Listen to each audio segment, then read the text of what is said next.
Kila ifikapo Machi 30 dunia inaadhimisha siku ya taka duniani, na hii yote ni kuhakikisha kwamba dunia inaelekeza jitihada za kupambana na uchafuzi wa mazingira, lakini pia mabadiliko ya tabia nchi katika maeneo yote ulimwenguni.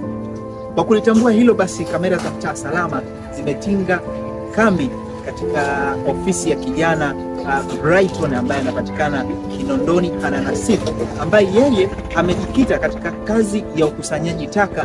Kwa kwake imekuwa ni fursa zaidi kuhakikisha kwamba anaendelea kutunza mazingira, lakini pia anajipatia kipato katika maisha yake ya kila siku. Kwa kulitambua hilo basi, Mtaa Salama tunampa pongezi katika hili, lakini pia ni wasaa mzuri wa mimi na wewe kwenda kusikiza kile ambacho kijana huyu anaenda kutueleza katika fursa ya taka hapa nchini. Mimi nimeamua kufanya shughuli hii kwa sababu mimi mwanzo baada ya kumaliza shule nilifanya kazi ya dereva, mimi ni dereva.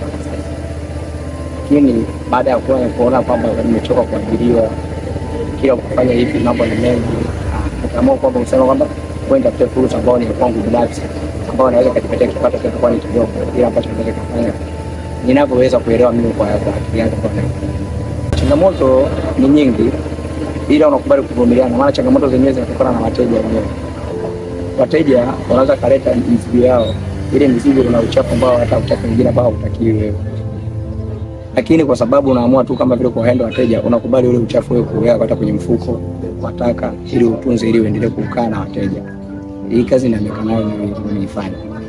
Ni wengi tu wamenitazama wanakuambia, wewe si dereva alafu umemaliza na shule kabisa, unafanya kazi hizo kazi za uchafu wako wewe unapata shilingi ngapi?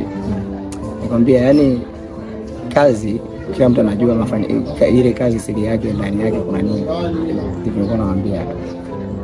Kwa nini wewe umeacha kazi ya dereva na kufanya kazi za uchafu kama hizo? Kila watu kwenye mtazamo na kutazama kitu kingine. Na hiyo mtazamo ambao unanitazama mimi ndio unanisaidia mimi kutoka kwenye changamoto zingine kwa tofauti ambazo naweza kuzipata, changamoto ambazo zinaweza kupatikana kwa sababu watu wanakudharau kazi unayofanya.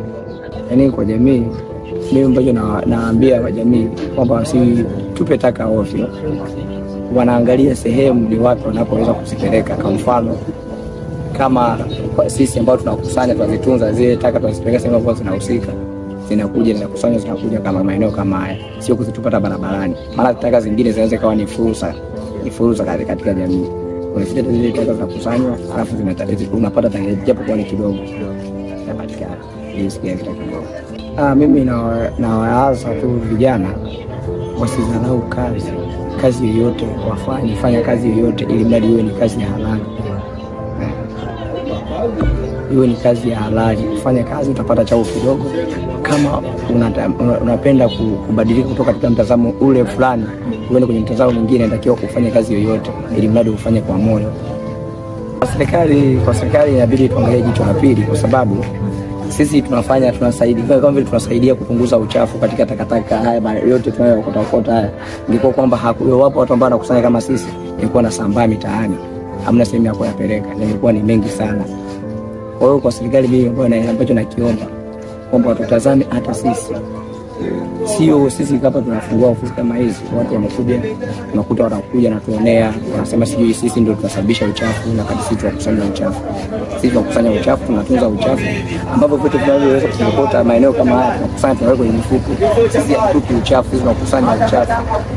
Kwa hiyo serikali inatakiwa tutazame sisi, hata kiwezekana iweze kutuongezea hata nguvu. Tukiona kama sisi tuongezea hata nguvu, ili hata sisi pale tunapoenda kufanya biashara za masoko hivi vitu, ili waweze kutazama na sisi, ili watupe nguvu fulani kwenda kuuza.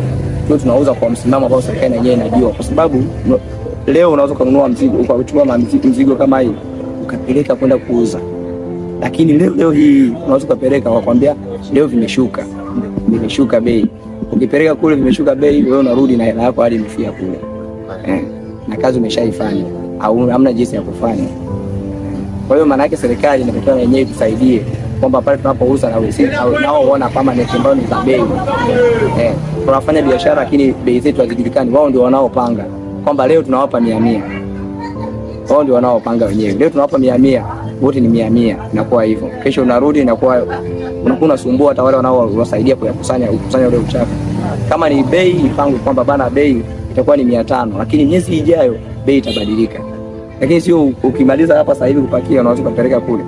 Bei anakuambia bei leo ni shilingi 300. Na huko wewe ulishanunua 600 au 500. Vijana kazi ya kukusanya uchafu ni fursa, mtusidharau kazi. Wahenga wanasema iheshimu kazi. Kazi ya kijana Brighton inamuendeshea maisha yake ya kila siku licha ya changamoto kubwa ambazo zinatokana katika mitaa yake, lakini pia wadau wakubwa wa serikali. Kupitia ujumbe huu ambao kijana huyu ameweza kutupatia, ni wasaa mzuri wa serikali na wadau wa mazingira kuhakikisha kwamba tunakuwa na sheria na sera nzuri kuendeleza maeneo yetu, lakini pia kuhakikisha kwamba tunatunza mazingira yote ambayo tupo. Lakini Mtaa Salama tunatoa pongezi kubwa kwa kijana huyu ambaye ameweza kujikita katika shughuli hii ya ukusanyaji taka na kuwa ni fursa kubwa katika maisha yake ya sasa hata baadaye. Tutunze mazingira, tutunze taka. Taka ni fursa.